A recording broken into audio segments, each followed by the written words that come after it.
हमारे ही एक स्टूडेंट ने अवेयरनेस ना होने के कारण उसे किसी गर्ल स्टूडेंट का फेक इंस्टाग्राम अकाउंट बना दिया। और ये एक साइबर सिक्योरिटी साइबर क्राइम का मामला है। और वो उसको उस पर ऑब्जेक्शन हुआ, बच्चे ने उसको सीरियसली लिया, पेरेंट्स ने ऑफेंसिव माना, उन्होंने पुलिस कंप्लेंट कर दी। पुलिस कंप्लेंट के बाद डिप्टी कमिश्नर के पास मामला गया। मतलब ये चीज़ बिगड़ गई। और ये अक्सर आजकल हो रहा है। बच्चे किसी का भी फेक अकाउंट बनाना ऐसा समझते हैं जैसे खेल है, उनके लिए टेक्नोलॉजी का खेल है, लेकिन उन्हें लॉ के बारे में नहीं पता है कि लॉ भी कैसे उन्हें पकड़ सकता है। तो वो लीगल इश्यूज हो गए। सभी टीचर्स, प्रिंसिपल और इनफैक्ट पेरेंट्स सभी इन्वॉल्व हो गए। और बच्चा जो था वो इल्यूमिनाई का भी रिलेटिव था, इल्यूमिनाइज भी इन्वॉल्व हो गए। काफ़ी डिफेम वाला मामला हो गया। और फिर अल्टीमेटली जो डिप्टी कमिश्नर वहाँ के थे, उन्होंने पहले तो हार्श एक्शन था, लेकिन बाद में उन्होंने मर्सी की तरह इसको देखा कि बच्चा +2 में भी था, CBSE था, तो उसको स्कूल में रहने की इजाज़त तो नहीं मिली। उसे कहा कि अपने घर से आके पेपर देगा और बस उसके बाद स्कूल नहीं आएगा। तो वो एक एक्शन हुआ उन बच्चों पे। और उसके बाद लेकिन उन्होंने ये भी कहा कि स्कूल में अगर ये इस तरह का इंस्टाग्राम इस्तेमाल हो रहा है, या तो वो स्कूल के एकेडमिक ब्लॉक में हुआ, या बच्चों के स्कूल में कहीं ना कहीं उनके पास चोरी छुपे मोबाइल फ़ोन किसी के थ्रू आया। तो उन्होंने कहा कि पूरे कैंपस में जहाँ बच्चे रहते हैं वहाँ पे एक मोबाइल सिग्नल जैमर लगा दिया जाए, और साथ में जो हमारे जो एकेडमिक ब्लॉक है वहाँ पे लिमिटेड साइट्स का एक्सेस दिया जाए, बाकी सारी ब्लॉक कर दी जाए। तो उसी टाइम मेरी ट्रांसफ़र हुई उस सेंटर स्कूल में, और मैं वहाँ आया और मुझे ये बताया गया कि आपको ये काम करना है, ये हो चुका है और आदेश हैं। तो मुझे बड़ा अटपटा सा लगा कि मैं टेक्नोलॉजी को हमेशा बच्चों के लिए खोलता हूँ। मतलब इसे मैं इस तरह से देखता हूँ कि सिलेबस को कवर नहीं करना है, अनकवर करना है, खोलना है उसे, ताकि स्टूडेंट से हम लोग सीख पाएँ, बच्चे और टीचर खुद मिल के सीखें, ना कि हम उन्हें जो लिमिटेड सा चाहते हैं वही सिखाएं। तो साइबर सिक्योरिटी जो है वो मेरे सिलेबस का हिस्सा भी है। एक यूनिट हम लोग साइबर सिक्योरिटी का हायर सेकेंडरी स्टूडेंट्स को पढ़ाते भी हैं। तो मैंने कभी भी वो सिलेबस का हिस्सा कभी भी खुद नहीं पढ़ाया, बच्चों के थ्रू फ्लिप्ड क्लासरूम में पढ़वाया। तो ये मुझे शिमला से भी आदत थी। यहाँ एक प्रॉब्लम, ये सोशल चैलेंज आ गया, तो आदेश थे। तो फिर एक मीटिंग हुई, उसमें मैंने ही डिप्टी कमिश्नर जी से रिक्वेस्ट की कि भी सर भी ये ठीक नहीं है, हो सकता है बच्चों ने आउट ऑफ मतलब इग्नोरेंस किया हो, ये अवेयरनेस ही ना हो बच्चों को कि ऐसा हो सकता है। तो उन्होंने फिर कहा भी आप क्या चाहते हैं। मैं चाहता हूँ कि एक अवेयरनेस कैंपेन करें और हम लोग लगातार 6 महीने इस पर काम करें, और मैं अपने बच्चों के साथ रिस्पॉन्सिबिलिटी लूँगा कि हम लोग इंश्योर करेंगे, अगर नहीं होगा फिर हम इस तरफ बढ़ेंगे, ये रोकने की तरफ। तो उन्होंने कहा ठीक है, टेक योर चांसेस, या उन्होंने इजाज़त दी। तो फिर बच्चों के साथ मैंने शेयर किया कि मैंने ये बोल दिया है। अब क्योंकि जिस बच्चे ने ये काम किया था वो तो पास आउट होकर चला गया, लेकिन जिन बच्चों पे गाज गिरने वाली है टेक्नोलॉजी ना यूज़ करने की, वो कैंपस में है। तो वो चीज़ एक बड़ी मुझे भी अटपटी लग रही थी। तो फिर बच्चों ने कहा नहीं सर हम करेंगे, हम स्कूल में ही अवेयरनेस कैंपेन शुरू करेंगे। तो उन्होंने स्किट डिज़ाइन किया। जब आप बच्चों के सामने चीज़ें खोलते हैं, दे कम अप विद आइडियाज़। उन्होंने स्किट डिज़ाइन किया जिसमें एक बच्चा विक्टिम बन गया, कुछ पुलिस वाले बन गए, कुछ वो स्कैमर बन गए। वो उन्होंने पूरा पोर्ट्रे किया 1 बार 2 बार, तो अच्छा रहा। उन्होंने छोटे बच्चों को दिखाया भी ऐसे आपको फंसाया जाता है गेम्स में के थ्रू, आपसे पैसे ले लिए जाते हैं, आपके लिंक आता है उसमें से निकल जाता है। बड़ा मज़ेदार भी था। उसके बाद उन्होंने कहा सर हम टॉक्स भी देंगे। तो टॉक्स दी उन्होंने अलग अलग टॉपिक्स पे। छोटे बच्चे 9th 10th को +1 +2 वाले टॉक्स दे रहे हैं। तो भी जैसे पर्टिकुलर फ़िशिंग के बारे में समझा रहे हैं, फ़िशिंग होती कैसे है, आपको कैसे फ़ोन आता है, आप कैसे फंस सकते हैं। तो वो सब पे उन्होंने टॉक्स दी। उसके बाद हमने एक टाई अप किया, ministry of electronics and IT का एक प्रोजेक्ट है ISEA, वो साइबर सिक्योरिटी अवेयरनेस का ही है। उनके साथ टाई अप किया कि हमें सर्टिफिकेशंस चाहिए बच्चों को, कि बच्चे अवेयर भी हों और सर्टिफाइड। तो उन्होंने कहा हमारा एक प्रोग्राम है, उसके थ्रू बच्चे ऑनलाइन क्विज़ लेंगे, पहले वो पढ़ लें, जान लें, उसके बाद क्विज़ लेंगे। अगर वो उस क्विज़ को पार करते हैं एक पर्टिकुलर परसेंटेज के साथ, तो उनको सर्टिफाई भी हम करेंगे। तो वो बच्चों ने वो भी किया, उसको भी क्लियर करके, क्योंकि अवेयर हो रहे हैं। तो उसके बाद उन्होंने असेंबली में टॉक्स देनी, वो सब वो कल्चर बन गया। फिर उसके बाद हमें लगा कि अब इसको, फिर हमने पोस्टर मेकिंग, स्लोगन राइटिंग, उसको लेके मतलब साइबर सिक्योरिटी को लेके वो शुरू करवाया बच्चों से। तो ये धीरे धीरे कल्चर डेवलप होने लगा। फिर एक पेस सेटिंग एक्टिविटी हमारे नवोदय विद्यालय में होती है, जहाँ हम अपने जो स्कूल में हो रहा है उसे बाहर के विद्यालय के साथ शेयर करते हैं। तो हमने 5 स्कूल्स को इनवाइट किया, एक साइबर स्काउट डे मनाया। तो उसमें 5 स्कूल्स के बच्चों को यही सब एक्टिविटीज़ के थ्रू गए वो, मतलब उन्होंने ये अपना slogan writing, poster making, online quiz, ये सब करे। उन्होंने भी साइबर सिक्योरिटी अवेयरनेस ली और उसके बाद कॉम्पिटिशन्स हुए, तो 5 स्कूलों तक वो चीज़ पहुंची। उसके बाद फिर क्या हुआ कि हॉलीडेज़ आ गए। अब हॉलीडेज़ में स्टूडेंट्स का वो गैप टूट जाएगा, और सबसे बड़ी बात है, खतरा ये भी रहता है कि वो जाके सीधे सेलफोन ही यूज़ करेंगे, क्योंकि हमारे पास तो हॉस्टल में थे बच्चे, अब तो उनके लिए फ्री है। तो स्मार्टफोन तो बड़ी ख़तरनाक चीज़ है, क्योंकि IIT बॉम्बे के एक प्रोफेसर हैं, रिटायर्ड है, प्रोफेसर गिरीश कुमार, उन्होंने एक बात कही थी जो मुझे बहुत पिंच करती है और बड़ी हमेशा भी रिमाइंडर है कि cellphones are the cigarettes of 21st century. अगर आप इस चीज़ पे बड़े ध्यान से सोचें तो बहुत बड़ी बात है। तो मतलब वो इसका जो नशा है वो दिखता नहीं है आपको, ना ही मतलब कहीं विजिबल कुछ नहीं है, ना कोई धुआं उड़ा, ना कुछ उड़ा, लेकिन आदमी की मानसिकता ख़त्म हो गई, उसकी खुद की सोचने की शक्ति ख़त्म हो गई, क्रिएटिविटी ख़त्म हो गई। तो वो बड़ी गहरी सी बात है। तो फिर मैंने उनको कहा कि आपको हॉलीडे असाइनमेंट जो देंगे, तो हॉलीडे असाइनमेंट मैं ऐसा करता हूँ, आपको इस बार हम शॉर्ट्स और रील्स बनाएंगे। अब बच्चों का बड़ा रिएक्शन था कि शॉर्ट्स और रील्स, सर क्या बात कर रहे हैं आप? मैं कि नहीं, आपका होमवर्क ऐसा ही होगा और आप शॉर्ट्स और रील्स बनाएंगे साइबर सिक्योरिटी और अवेयरनेस को लेके। और ये सीनियर बच्चों को ये काम दिया, जो थोड़े जूनियर थे उनको कहा आप ऑन डिजिटल पोस्टर डेवलप करेंगे। उसके लिए हमने टूल्स, हम लोग ऑलरेडी नवोदय विद्यालय समिति का टाइप था अडोबी के साथ, तो अडोबी के टूल्स थे, अडोबी एक्सप्रेस और अडोबी फायरफ्लाई, AI का टूल है, वो यूज़ करते थे। तो बच्चों ने पोस्टर्स बनाए, बच्चों ने वो कंटेंट मेरे से प्रूव करवाया। उसके बाद हमने रख लिया एक पर्टिकुलर डे पे, छुट्टियों में दिवाली के आसपास, हमने उस कंटेंट को अपने सब ने स्टेटस पे लगाया।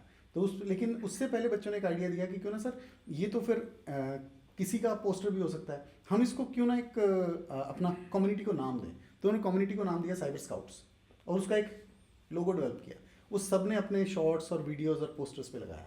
तो जब वो स्टेटस पे गया तो एक कम्युनिटी डेवलप होगी साइबर स्काउट्स। तो हम जो भी प्रयास साइबर सिक्योरिटी एंड अवेयरनेस का करने लगे, उसके बाद वो सब साइबर स्काउट्स के अंडर करने लगे। तो एक अलग से एक सेल, अनकही सेल बन गई हमारे स्कूल में, जिसे साइबर स्काउट्स। तो बच्चे अब आके, सर इस बार साइबर स्काउट्स का क्या करना है, क्या एक्टिविटी करनी है, तो वो कल्चर बन गया। तो अब नए नए जो क्राइम्स हैं उनके बारे में शेयर कर रहे हैं, उसको कैसे मिटिगेट करना है उसके बारे में भी वो शेयर कर रहे हैं। तो वो आम बातों में आ गए। जब आपकी अवेयरनेस ही इतनी बढ़ जाती है तो आप गलतियां करोगे ही नहीं। नए नए क्राइम्स उन्होंने मुझे बताया जो हो रहे थे, और उसके बाद कैसे उससे सेफ रह सकें उसके तरीके भी वो खुद बताते थे। तो वो एक बड़ा बढ़िया, तो इस प्रोजेक्ट को हमने सबमिट किया। मेन बात कहाँ है, हमने इस प्रोजेक्ट को सबमिट किया, जो अडोबी जो हमारे साथ तो फ्री कर रही थी ये टूल्स अपने शेयर, तो उन्होंने कहा कि आपने कुछ किया एजुकेशन में इन टूल्स के साथ। मैंने कहा एक प्रोजेक्ट किया है, तो मैंने इसकी एक रिपोर्ट बना के उनका शेयर की कि हमने ये किया आपके टूल्स को इस्तेमाल करके। दे वर वेरी इम्प्रेस्ड। तो उन्होंने, जो इंडिया का ऑफिस था, उन्होंने आगे ऑस्ट्रेलिया उनका हेड ऑफिस है, उनको ये बताई कि प्रोजेक्ट हुआ इंडिया में अडोबी के टूल्स के साथ हुआ। तो उन्होंने हमारे बच्चों की इंटरव्यू ली, मेरी इंटरव्यू ली, सारा समझा भी। तो एजुकेशन में ICT का टूल इस्तेमाल करके और AI को इस्तेमाल करके सोशल चैलेंज को हमने रिजॉल्व किया, उसको पार किया। तो उन्होंने इस चीज़ को हाईलाइट किया। उन्होंने एक इस पर स्टोरी करेंगे कहते हैं हम, और उन्होंने बॉम्बे से टीम हायर की प्रोफेशनल्स की, जो हमारे स्कूल में 2 डेज तक रहे, और उन्होंने प्रॉपर शूट किया है।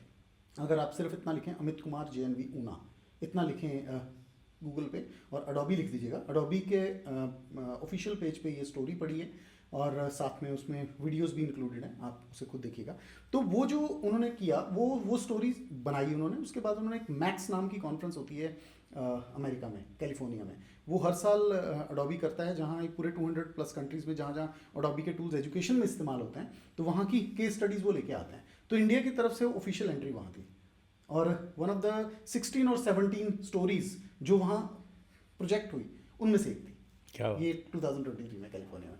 तो उसके बाद अभी भी NCERT में रिसेंटली 5-6 सदर्न स्टेट्स के टीचर्स की ट्रेनिंग्स हुई। वहाँ पे ICT और AI को एजुकेशन में कैसे कंस्ट्रक्टिवली यूज़ करना है, उस टॉपिक को लेके ये स्टोरी भी वहाँ पे प्रोजेक्ट की गई, कि भी अडोबी ने मिलकर किया था NCERT के साथ भी। इस तरह से भी हम इस्तेमाल कर सकते हैं टेक्नोलॉजी को कंस्ट्रक्टिवली। सोशल चैलेंजेस भी आपके जो हैं वो रिजॉल्व होंगे, प्लस बच्चों में 21st सेंचुरी स्किल्स आएंगी, बेहतर confidence, creativity, critical thinking, collaboration, है ना, और डिजिटल स्किल्स। मतलब 21वीं सदी के जो कौशल हैं उनको 3 हिस्सों में बांटा गया। एक तो उनके पर्सनल ग्रोथ जिसको हम स्किल सेट कहते हैं, और एक हो गया उनकी लाइफ स्किल्स जिसे हम वैल्यूज कहते हैं, और एक हो गया डिजिटल लिटरेसी जो है उस तरह की स्किल्स। तो तीनों तरह की स्किल्स भी डेवलप हो रही हैं उनमें। साथ में एक प्रॉब्लम है वो भी सॉल्व होगी, मतलब प्रॉब्लम सॉल्विंग भी हो रही है, स्किल्स भी डेवलप हो रही है, सिलेबस आपका कवर हो ही रहा है क्योंकि वो सिलेबस का हिस्सा ही था। तो उस तरह के चैलेंज, ये एक्सपोजर हमें जब मिलता है, आपने बात यहीं से शुरू हुई थी कि जब आप बाहर गए तो आपने क्या देखा। तो जब आप बड़े लंबे टाइम तक वहाँ रहते हैं, टीचर के साथ एसोसिएट करते हैं, रिसर्च की आपको थोड़ी एक्सेस मिलती है वर्ल्ड लेवल की। आप मतलब हम जो थे वहाँ पे 17 कंट्रीज से 37 टीचर्स थे, तो 17 कंट्रीज के एजुकेशनल अप्रोचेस का आपको आइडिया लगता है कि वो एजुकेशन को किस तरह से देखते हैं, वो अपने बच्चों को कैसे डील करते हैं। तो वहाँ से जो एक्सपोजर है वो आपके अंदर एक नई ऊर्जा, नई इनोवेशंस के नए नए डायमेंशंस ऐड करता है। फिर आप उन डायमेंशंस को अपने पर्सपेक्टिव में, अपने इकोसिस्टम में कैसे लेके आते हैं, वो आप पे डिपेंड है। एक सवाल मेरे मन में था कि जैसे अभी ये वर्ल्ड कॉन्फ्रेंस में आप गए तो दुनिया के टीचर्स सारी दुनिया से आए होंगे या कुछ शॉर्ट लिस्टेड कंट्रीज थे? वहाँ जो फुल ब्राइट प्रोग्राम जो था उसके अंदर तो शॉर्ट लिस्टेड ही होते हैं। ये अवार्ड प्रोग्राम है अमेरिकन गवर्नमेंट की तरफ से। तो उसमें हमारे आस पड़ोस के किसी देश का भी थे, पाकिस्तान और श्रीलंका या इनमें से? हाँ नहीं, एशिया से फिलीपींस से थे और इंडोनेशिया थे और ताइवान से थे। तो हमारे और इंडिया से हम लोग 4 थे। मतलब हमारे एशियन जो कॉन्टिनेंट, सब कॉन्टिनेंट, उसमें सिर्फ हम इंडिया ही था अकेला? इंडिया, फिलीपींस, हाँ सब कॉन्टिनेंट में तो इंडिया था। हाँ, मतलब बांग्लादेश और पाकिस्तान में या नेपाल में से कोई नहीं उस था? बैच में नहीं थे। तो चाइना से थे वहाँ पे? नहीं, उस बैच में शायद इस प्रोग्राम में चाइना में मेरे बैच में तो नहीं थे। अच्छा, आपके में।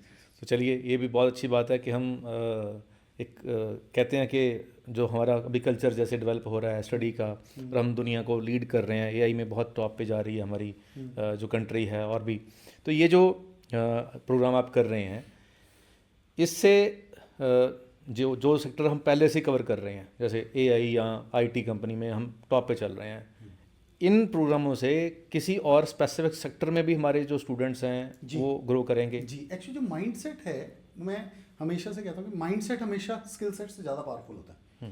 आपके पास कितनी मर्जी स्किल है, लेकिन अगर आपका माइंड ही नहीं है उसको अप्लाई करने का, तो आप उस स्किल का क्या कर लेंगे। तो माइंडसेट को चेंज करने के लिए हम लोग एनकरेज करते हैं यूथ को कि वो माइंडसेट, सबसे पहले तो माइंडसेट जैसे पंजाब में हमें दिखता है कि बच्चे फॉरेन के लिए बहुत भागने के लिए क्रेजी हैं, बहुत क्रेजी है ना। वो पहले अमेरिका था, फिर कनाडा, ऑस्ट्रेलिया चलता रहता है। लेकिन मैं एक वैसे ट्रक्स पे कई बार बहुत पीछे एक बहुत बढ़िया बढ़िया कोट्स लिखे रहते हैं। एक कोट मैंने पढ़ा था कि वो कहता है कि ਜਿਹਨੂੰ काम करने का तरीका होता है ਇੱਥੇ ही अमेरिका है ना, इंडिया में ही अमेरिका है। तो काम करने का तरीका मतलब अगर आपका माइंडसेट है, आप यहीं से सब कुछ निकाल सकते हैं। यहाँ इतना कुछ है इंडिया में, मतलब इस टाइम जैसे मैं जापान गया तो जापान में पता लगा कि वो लोग वहाँ भी हम लोग 6 कंट्रीज के लोग थे जो इकट्ठे स्टूडेंट्स पार्टिसिपेट किए और टीचर्स, उसमें बांग्लादेश भी था और वहाँ पे मलेशिया था और इसके अलावा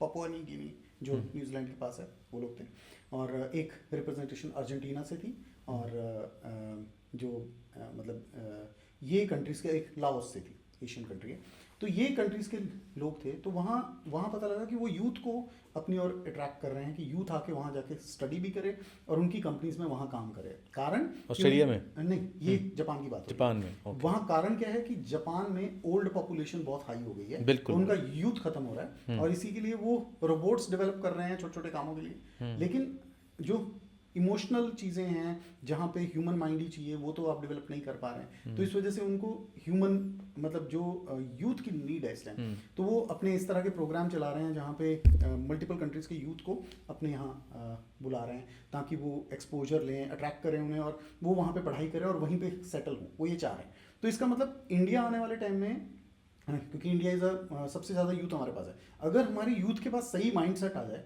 तो वो सही स्किल सेट भी हासिल कर लेगा, और अगर स्किल सेट आ जाए तो हम लोग अपना ह्यूमन रिसोर्स एक्सपोर्ट करने वाली कंट्री बन जाएंगे, और वो भी high quality human resource. It's not कि हम लोग लेबर क्लास, हाँ बिल्कुल, और सामान ही क्यों एक्सपोर्ट करें, हम भी मतलब ह्यूमन भी तो, क्योंकि इन अ वे वो भी हमारी इकॉनमी में कंट्रीब्यूट करेगा, बिल्कुल बिल्कुल। इंडियन वैल्यू सिस्टम और कल्चर सिस्टम ऐसे, और मैक्सिमम यूथ हमारा अगर सही तरह से अवेयर होगा तो बाहर से वो सीखेंगे, एक्सपोजर लेंगे और वापस इंडिया में इंप्लीमेंट करेंगे, जो कि चाइना में होता है।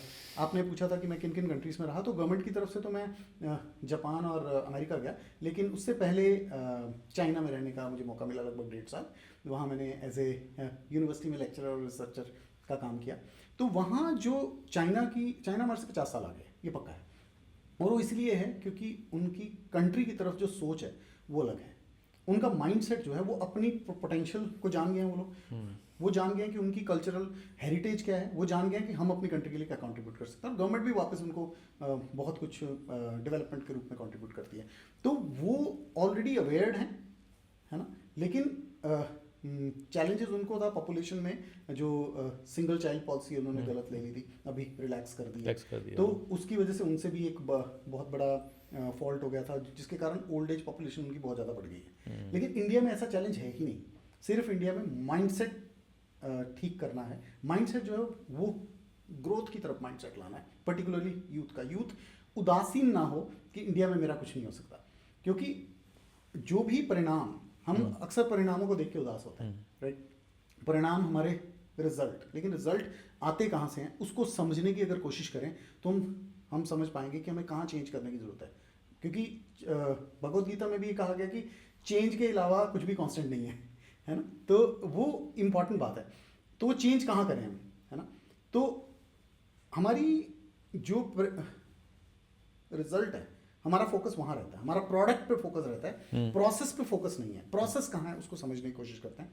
तो हमारी जो एसोसिएशन है ना, जिन लोगों की हम संगत करते हैं, जिस तरह के कंटेंट की हम संगत करते हैं, आज मैं कंटेंट वर्ड यूज कर रहा हूँ क्योंकि मैं ऑनलाइन बहुत ज़्यादा है, राइट, और जिस तरह की हम किताबें पढ़ते हैं, वो एसोसिएशन हमारी थिंकिंग को कंट्रोल करती है। बिल्कुल।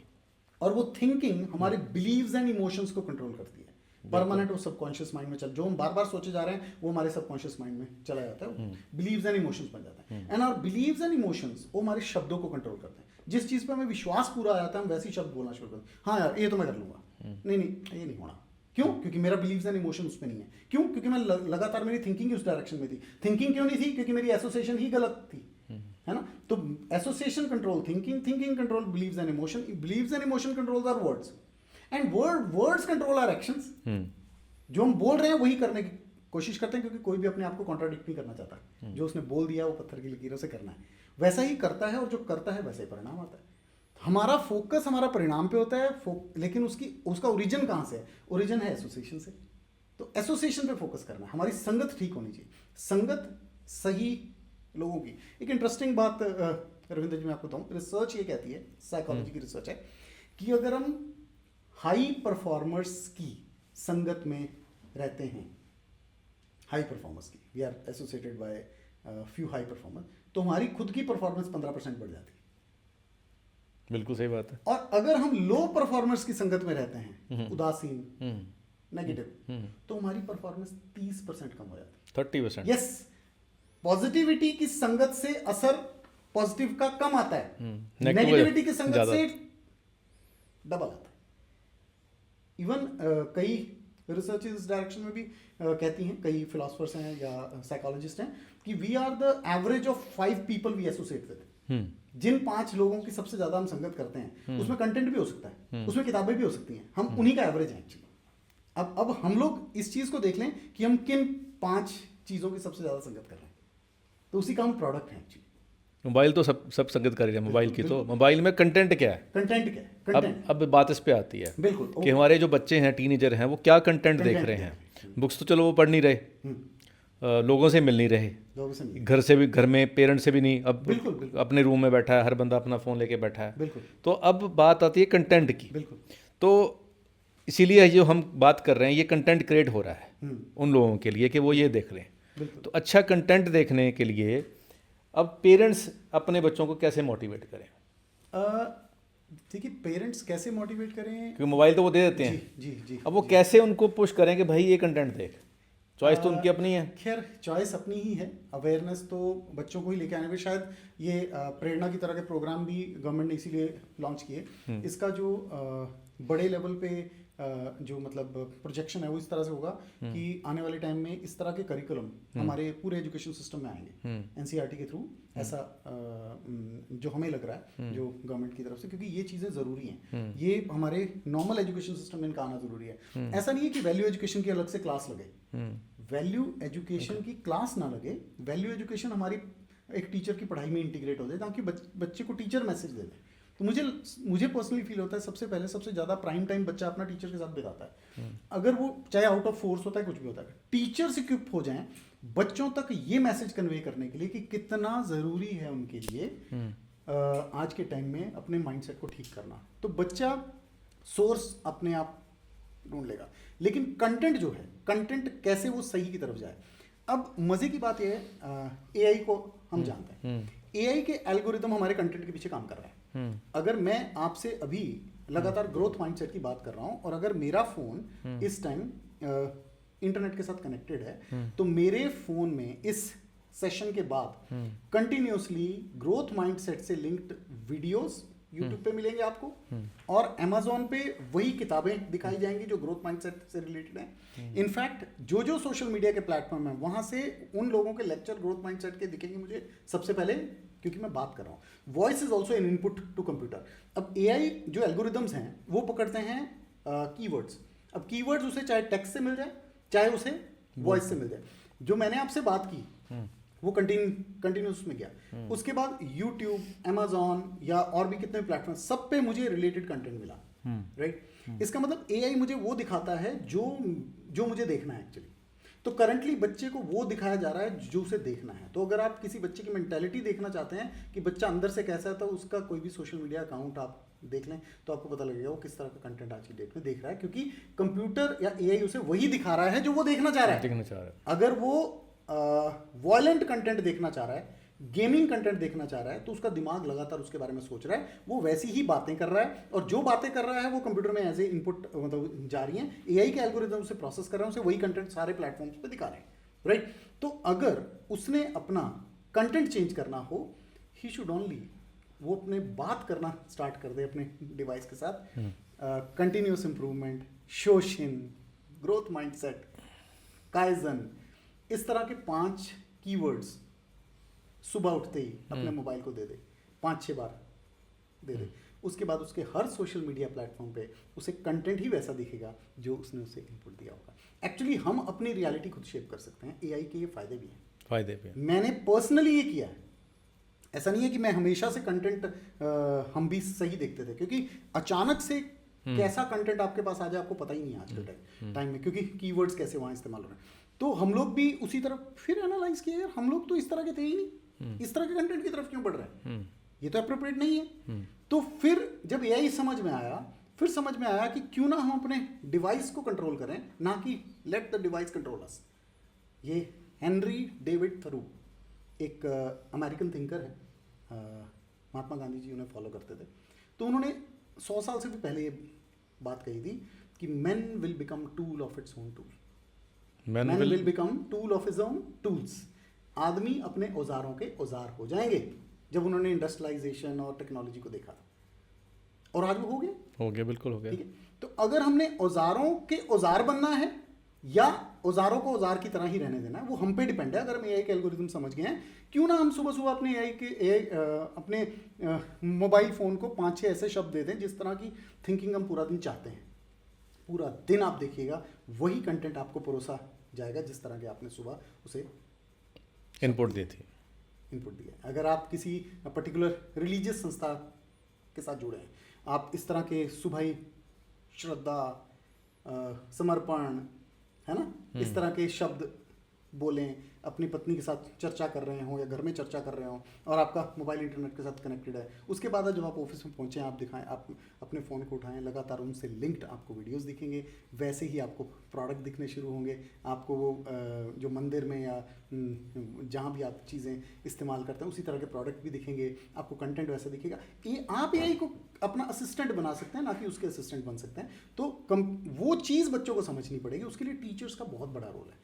बच्चों को सही सेध देना आज भी टीचर के हाथ में है, क्योंकि प्राइम टाइम वो उसके साथ बिल्कुल सही बात। ये अभी भी मुझे ऐसा मानना है कि अगर आज मैं बैंक में जाता हूँ, आज मैं पोस्ट ऑफिस में जाता हूँ, आज मैं कहीं किसी पब्लिक ऑफिस में जाता हूँ और मुझे अगर कोई भी वहाँ पे पब्लिक रिप्रेजेंटेटिव मेरे साथ मिसबिहेव करता है या मेरे से डिमांड करता है रिश्वत की या मेरा काम नहीं करता है, वो मुझे अप्रोप्रिएट बिहेवियर नहीं, उसके लिए और कोई जिम्मेवार नहीं है, मैं एज ए टीचर जिम्मेवार हूँ मैं, क्योंकि उसने प्राइम टाइम मेरे साथ बिताया था। मैं पूरी टीचर कम्युनिटी के लिए बात कह रहा हूँ कि उसने प्राइम टाइम मेरे साथ बिताया था। पेरेंट्स से भी ज़्यादा मेरे पे विश्वास करता था। अब मैं अभी बात करूँ तो हम अपने बच्चों से कई बार कहते हैं बेटा ये सवाल का ना ये आंसर होता है, नहीं पापा ये मैडम ने कहा है ऐसा ही होगा। उन्हें हमसे ज़्यादा अपने टीचर्स पे विश्वास है। बिल्कुल। तो अगर टीचर उसे सही राह पे ले जाए तो ये चेंज आ सकता है, लेकिन टीचर को पहले सही राह पे आना पड़ेगा और टीचर को अपने आप को, अपने पोटेंशियल को समझना पड़ेगा और अपनी एसोसिएशन को चेंज करना पड़ेगा, क्योंकि फिर वही बात कि association change our thinking, thinking change our beliefs and emotion, beliefs and emotion change our words, words change our actions and action change our result. Words को मैं क्यों कह रहा हूँ, वर्ड्स बहुत पावरफुल होती हैं चीज़। अब जैसे बहुत सारी फिलॉसफीज़ हैं आप इंटरनेट पे, पहले तो उनको ऐसे ही कहा जाता था कि पता नहीं काम करती हैं या नहीं। अब होपोपोनोपोनो है, होपोपोनोपोनो एक टेक्निक है, हवाइन टेक्निक है। आज उस इंटरनेट पे बहुत सारे कंटेंट क्रिएटर उसकी बात करते हैं। वो एक हवाइन टेक्निक है जहाँ पे आप 4 सिंपल शब्द इस कॉस्मोस के साथ इंटरेक्ट करते हो। 4 छोटी छोटी लाइन है लेकिन बड़ी पावरफुल है ना। क्या है, आई एम सॉरी, प्लीज फॉरगिव मी, ये सबमिशन हो गया। चाहे आप भगवान को याद कर लें या किसी पर्टिकुलर पर्सन जिसके साथ आपने बिहेवियर आपके ठीक नहीं चल रहे, उसको इमेजिन करके please forgive me, I am sorry, इन 2 चीज़ों। उसके बाद थैंक यू, शुक्राना, और उसके बाद आई लव यू, मैं आपसे प्यार करता हूँ। 4 लाइंस, बहुत पावरफुल लाइन। ये लाइंस को इस्तेमाल करके, इन 3 भावनाओं को कॉस्मोस के साथ इंटरेक्ट करके लोगों ने अपनी लाइफ चेंज कर दी। ये साइकोलॉजिकल टेक्निक्स हैं आज की डेट में। बहुत सारे लोग इनसे बहुत बड़े मतलब इंस्टीट्यूट चला रहे हैं ऑनलाइन, और बहुत लोगों ने अपनी लाइफ को चेंज भी कर दिया। अगर आप देखें तो हर इंस्टीट्यूशन, हर भारतीय ज्ञान परंपरा में यही तो था। हमारे दातार को सुप्रीम मानना, उसके बाद उसका शुक्राना करना और उससे प्यार करना। अगर आप मतलब अगर हम इसकी ईसाई फिलॉसफी की भी बात करते हैं तो वहाँ भी सिर्फ 2 ही बातें कही गई हैं, लव दाई, नो दाई सेल्फ, लव दाई नेबर। अपने आप को जान लो और अपने पड़ोसी से प्यार करो। पड़ोसी मतलब मेरे लिए आप, कोई भी। और अपने आप को जानना मतलब परमात्मा को जानना, क्योंकि उसी सुप्रीम सोल का हिस्सा है। तो ये फिलॉसफी हर इंडियन धार्मिक इंस्टीट्यूट्स में पहले से सिखाई गई।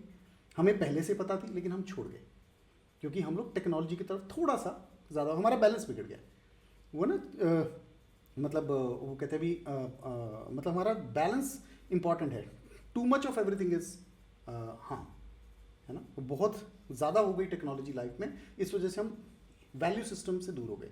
वैल्यूज हमें ये सिखा रही थी, है ना।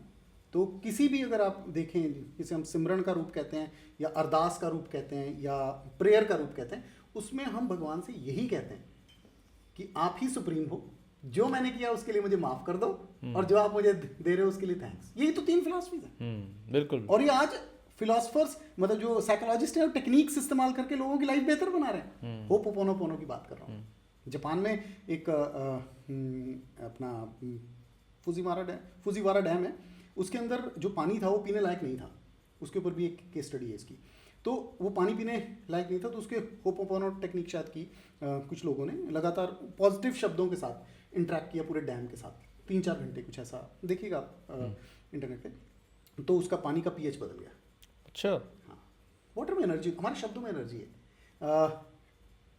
डॉक्टर मराजो इमोतू कुछ ऐसा नाम है, जापान के साइंटिस्ट रहे। पहले उनकी इस एक थ्योरी को चैलेंज किया गया। उन्होंने कहा था कि पानी में एनर्जी होती है, words are power, words can change the water. उन्होंने एक एक्सपेरिमेंट किया था, आप इंटरनेट पे देखिएगा, द वाटर एक्सपेरिमेंट। वो वाटर एक्सपेरिमेंट में क्या है कि उन्होंने क्या किया कि 2 अलग अलग टेस्ट ट्यूब में पानी लिया, एक पे लिख दिया हेट, एक पे लिख दिया लव, भावनाएं लिख दी, एक स्ट्रिप चिपका दी और उनको रेफ्रिजरेटर में रख दिया। कुछ घंटे बाद, कुछ टाइम बाद उनको देखा और उनको स्पीड माइक्रोस्कोप के नीचे ऑब्जर्व किया और पानी का क्रिस्टल स्ट्रक्चर दोनों का अलग था। जो जहां पे लिखा था लव, उसका डायमंड लाइक क्रिस्टल स्ट्रक्चर था। जहां हेट लिखा था उसका फिल्दी मडी क्रिस्टल स्ट्रक्चर था अंडर द माइक्रोस्कोप। लिखने से यस, भावनाओं के साथ। वर्ड्स में ताकत होती है। हम अपने शब्द, मैंने कहा ना कि our association control our thinking, thinking controls our beliefs and emotion, beliefs and emotion controls our words, and words control our action, और एक्शन कंट्रोल्स आर रिजल्ट। शब्दों में भी ताकत है। जो हम शब्द बोल रहे हैं, इसीलिए वो कहते हैं कि माड़ा ना बोलो, किसी के साथ कुछ ऐसा ना कह दो। मतलब वो शब्दों में एक्चुअली एनर्जी है। वो एनर्जी जब वो पानी को चेंज कर सकती है तो किसी की लाइफ को इफेक्ट कर सकती है। मैं आपको एग्जांपल देता हूँ। अगर आप इतना भी सोचें इस चीज़ को, मैं रिसेंटली इस चीज़ पे एक टॉक सुन रहा था। तो उसमें जो स्पीकर था उसने ये कहा, कहता कि हमारी बॉडी में कितना पानी है, 70%। तो अगर वर्ड पानी को इफेक्ट करते हैं, तो जब हम कोई शब्द, वो मैं आपको कह रहा हूं, तो आपके बॉडी के शरीर के पानी को इफेक्ट नहीं करेगा। तो आपके बॉडी के शरीर के जो पानी है उसकी कंपोजिशन बिगड़ेगी नहीं, अगर मैंने आपको गलत कहा। और अगर मैंने आपको अच्छा कहा तो अच्छी नहीं होगी, अच्छी होगी। शब्दों में सब कुछ है। शब्दों में सब कुछ है। और शब्द आएगा कहां से? बिलीव्स एंड इमोशन से। बिलीव्स एंड इमोशन कहां से बनेंगे? सही सोच से। सोच कहां से आएगी? संगत से। संगत ठीक करनी है। संगत हमारे शब्दों को कंट्रोल करेगी, क्योंकि जो हमने बोल दिया वो होना है। क्योंकि जो हमारा ब्रेन है, पावरफुल कंप्यूटर है। What ever the human mind can conceive, believe, it can achieve, Napoleon Hill ने कहा। और बहुत सारे जो सक्सेसफुल और रिच लोग हैं, वो इस फिलॉसफी को इस्तेमाल करके बने। उन्होंने कोट भी किया इसको, है ना, कि जो हम सोचते हैं, है ना, और उस पर विश्वास करते हैं, वो हम पा भी सकते हैं। तो इसी वजह से बहुत बहुत बड़ी बड़ी डिस्कवरीज भी हुई। तो इसका मतलब सोच में इतनी बड़ी ताकत है। हमारा जो ह्यूमन ब्रेन है, सबकॉन्शियस ब्रेन है, ये एक फर्टाइल लैंड है। और फर्टाइल लैंड में हमें लगातार पॉजिटिव शब्द डालते रहना पड़ेगा। क्योंकि लैंड में अगर हम बिजाई नहीं करते हैं तो क्या उग जाते हैं? घास फूस, खरपतवार, वीड्स। तो वही है। नेगेटिविटी इज ऑटोमेटिक, पॉजिटिविटी के लिए काम करना पड़ेगा। अगर हम कुछ भी नहीं करते तब भी वीड्स, खरपतवार उगी जाना है, नेगेटिव ख्याल आ ही जाना है अपने आप। लेकिन पॉजिटिविटी के लिए कुछ काम करना पड़ेगा। हमने पहले बात की ना कि हाई परफॉर्मर के साथ एसोसिएट करेंगे तो 15% परफॉर्मेंस बढ़ेगी, लेकिन अगर लो परफॉर्मर के साथ एसोसिएट करेंगे तो 30% घटेगी। क्योंकि नेगेटिविटी इज ऑटोमेटिक और पॉजिटिविटी के लिए काम करना पड़ेगा। और उसी के लिए हमें किताबें पढ़नी है, उसी के लिए उपराला करना है, कोशिश उसी के लिए करनी है कि अच्छे लोगों की संगत करें जो पॉजिटिव सोच वाले हैं। मैं नहीं कह रहा अमीर लोगों की संगत करें, मैं कह रहा हूँ अच्छे लोगों की संगत, जिनकी सोच किसी को नुकसान पहुंचाने की ना हो, सबके भले की हो, सबके फायदे की हो, सबके लिए, उनके लिए अच्छे शब्द निकलते हो, अच्छी सोच हो, उनकी संगत करें। तो सोच से ही हमारे शब्दों पे कंट्रोल आएगा। जब हम ये बात समझ गए कि थैंकफुलनेस और शुक्राना, सबमिशन, शुक्राना और प्यार, यही 3 शब्द हैं जो हमारी रियलिटी को कंट्रोल कर रहे हैं, तो लाइफ बदल जाएगी। तो आपकी इंडिया में भी बदल सकती है, आपको बाहर जाने की जरूरत है ही। बिल्कुल सही बात है। बात सिर्फ उसी चीज़ की है कि संगत ठीक करें। चलिए, तो आज का जो सेशन है वो बहुत ही नॉलेजेबल रहा, बहुत ही फ्रूटफुल रहा, और जो भी पेरेंट्स हैं उनके लिए भी बहुत अच्छा रहेगा। और जो नौजवान बच्चे हैं जिन्होंने देखा कि अमित जी ने कैसे अपने स्टूडेंट्स से ऐसे ऐसे काम करवा लिए जिससे उनकी लाइफ में चेंज आया, तो अगर टीचर अच्छा हो और अगर टीचर की बात स्टूडेंट मान लें तो वो महान इंसान बन सकते हैं। तो उम्मीद करते हैं कि इस सेशन के बाद बहुत से बच्चों की ज़िंदगी बदलने वाली है। बहुत से पेरेंट्स को ये पता लगने वाला है कि कैसे हम शब्दों का उपयोग करें, कैसे हम शब्द पॉजिटिव बोलें, कैसे हम एक दूसरे को ठंडक दे सकते हैं अपने शब्दों के द्वारा, और कैसे बच्चों को सही संगत की बहुत ज़रूरत है, चाहे वो किसी भी धर्म को मानते हैं, जहाँ उनको पॉजिटिव, कट्टरता नहीं, पॉजिटिव धर्म के बारे में बताया जाए, तो उससे उनकी लाइफ में बहुत सारे चेंजेस आ सकते हैं। और ऐसे ही अगले एपिसोड में फिर किसी ऐसे ही महान इंसान से बात करेंगे जिससे हमारे दर्शकों को फ़ायदा होगा। धन्यवाद।